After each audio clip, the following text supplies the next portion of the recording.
Everyone, recently supreme court ने एक बहुत ही इम्पॉर्टेंट ऑब्जर्वेशन दी है in regard to stray dogs. Supreme Court का ये कहना है कि जो लोग रेगुलरली इन स्ट्रे डॉग्स को फीड करते हैं they should also take some responsibility in regard to them. Responsibility ऐसे यानी कि वो लोग वैक्सीनेटेड हैं या नहीं ये देखना, साथ ही साथ अगर ये डॉग्स किसी को भी अटैक करते हैं then such people who regularly feed them should be liable to bear cause for those people who are being attacked. और ये सारी ऑब्जर्वेशन दी in the case of Animal Welfare Board of India versus People for Elimination of Stray Troubles and others. आज के मेरे video में मैं इसी केस के बारे में और साथ साथ उन लॉज के बारे में जो डील करते हैं विद स्ट्रे डॉग्स उनके बारे में बात करने वाली हूँ। लेकिन उससे पहले मैं आप सभी से रिक्वेस्ट करूँगी that please do like, share and subscribe to my channel. So ये जो केस जिसकी हम बात कर रहे हैं it is in connection with the stray dog menace in Kerala. और ये जो केस था वो सुप्रीम कोर्ट के पास पहुंचा। So the bench comprised of Justices Sanjeev Khanna and JK Maheshwari. So justice Sanjeev Khanna ने ये इम्पॉर्टेंट ऑब्जर्वेशन दी इस केस में। दो this case is still pending in the court, लेकिन क्योंकि ये ऑब्जर्वेशन बहुत ही इम्पॉर्टेंट थी इसलिए मैंने ये केस लिया।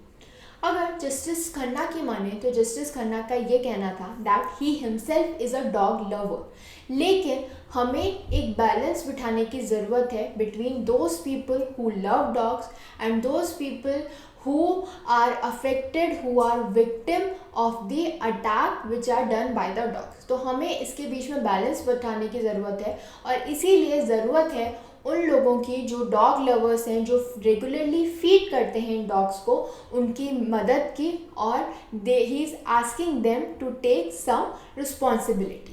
साथ ही साथ कोर्ट ने ये भी ऑब्जर्व किया कि हमें सबसे पहले ज़रूरत है that we should accept this problem. हमें ये प्रॉब्लम एक्सेप्ट करनी पड़ेगी because we know that sometimes dogs may become furious due to various reason.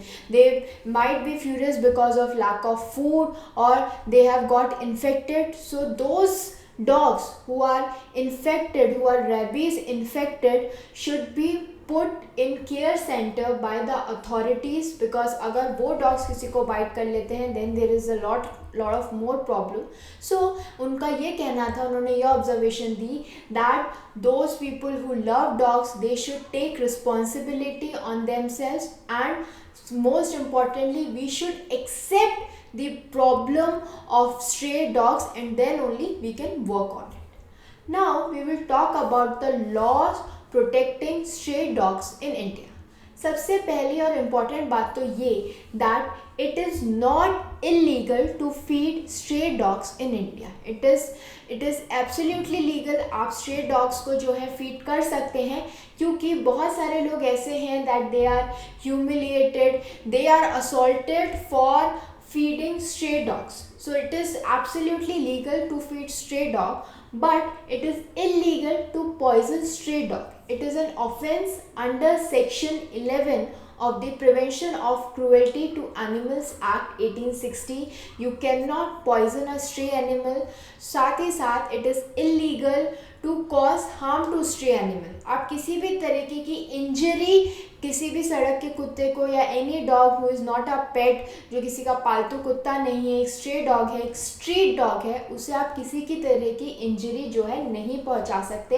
It is an offence under section 428 and 429 of Indian Penal Code और साथ ही साथ ये offence है under Cruelty to animals Act of 1960। इसी से related जो है हम डॉग्स को तो प्रोटेक्ट कर ही रहे हैं, साथ साथ ये भी ज़रूरी है कि हम उन लोगों को भी प्रोटेक्ट करें जो कि इन जानवरों को फीड करते हैं, क्योंकि ऐसे लोगों को भी असॉल्ट किया जाता है। और इसीलिए गवर्नमेंट ने कहा that ID should be issued to those people who feed stray animals. और ये आईडी कौन इशू करेगा? ये आईडी इशू करेगा Animal Welfare Board of India, उन लोगों को जो रेगुलरली फीड करते हैं, so that they can say that we are authorised, we have the right to do this and they are prevented from any kind of harassment. साथ ही साथ आप स्ट्रे डॉग्स को रिलोकेट नहीं कर सकते।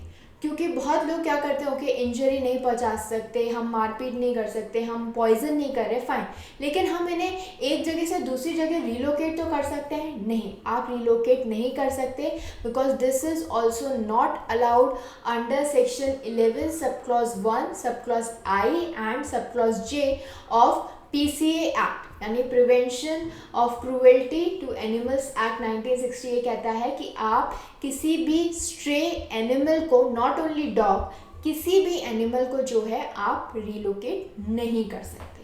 And it is also illegal to deliberately starve a street dog, क्योंकि बहुत बार क्या होता है, जो लोग स्ट्रे डॉग्स को फीड कराते हैं उन्हें असॉल्ट किया जाता है, उन्हें नहीं खिलाने दिया जाता, और साथ साथ खुद तो लोग नहीं खिला रहे होते।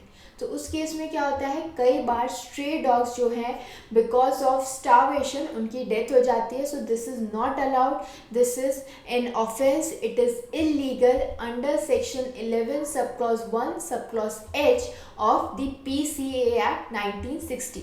So you can see a lot of people try to create obstacles for people who feed dogs and try to stop them from doing so. Also अगर कोई भी ऐसा कर रहा है, so it is an offense under PCA Act under section 11 sub clause 1 sub clause H of the PCA Act. And capturing any stray animal against their will is against the law.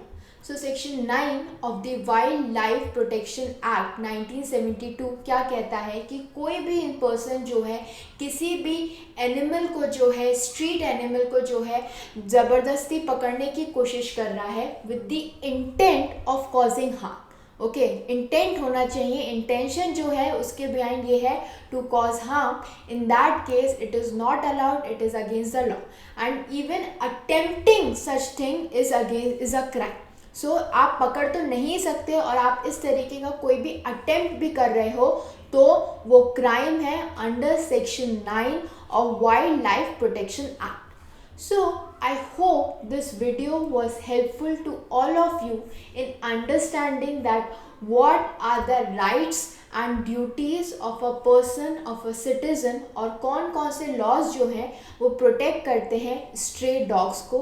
And next time if anyone causes any obstacle to any person from feeding any stray dog, तो आप कह सकते हो that such an act is illegal।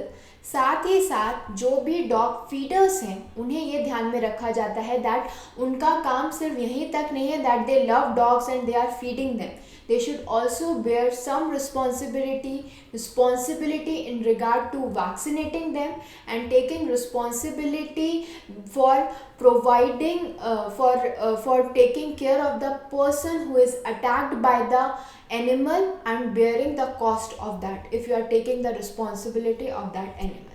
So I hope this video was helpful to all of you. Please do like, share and subscribe to my channel. Thank you.